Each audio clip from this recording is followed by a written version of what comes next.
खेल्यो नि। अब कस्तो भयो भने अझै म र उसको केसमा म चाहिँ बरु सजिलो साथी बनाउन सक्छु क्या। म अलिकता बोल्छु, अलिकता बाठी हुन्छ नि, बाठी बन्न खोज्छु।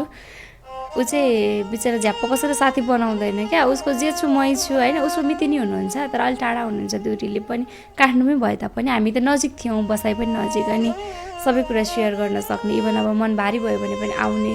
हामी चाहिँ एकदमै खाजा चाहिँ कहिले पनि हामी एक्लै खाएनौँ। गीतमा हामी भनेको पनि थियो कहिले एक्लै खाजा खाइएन भनेर। अनि अब त्यो सबै कुराहरूदेखि त म टाढा जाँदैछु नि त। टाढा भएँ अब अटोमेटिक वैशाख 5 गतेदेखि नै म त्यो कुरादेखि लगभग टाढा टाढा जस्तै हो। अब जति चाहेर पनि होला कहिले कहिले भेट हुँदा र त्यो यहाँ अगाडिको रेगुलर भेट जस्तो हुँदैन होइन। अनि मनमा भयो नि अब म यो सब कुरादेखि टाढा जाँदैछु, विशेष गरी त्यस्तो मिल्ने साथीदेखि टाढा जाँदैछु। अब त्यत्तिकै मन भारी हुँदा, मलाई पीडा हुँदा मैले कसलाई सेयर गरौँला होइन। ऊदेखि छुट्दैछु म। कति कुराहरू खेल्यो मनमा।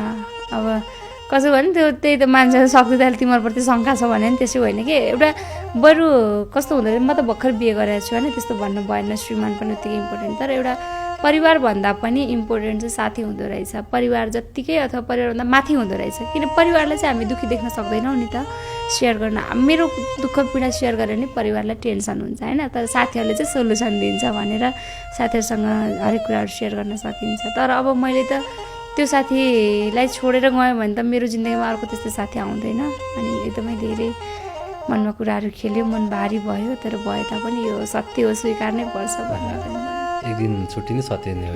एकदमै। जब बिहेको कुरा फिक्स हो तपाईँसँग सँगै बस्नुभएको थियो नि होइन, त्यो बेला के कुरा भइरहेको थियो?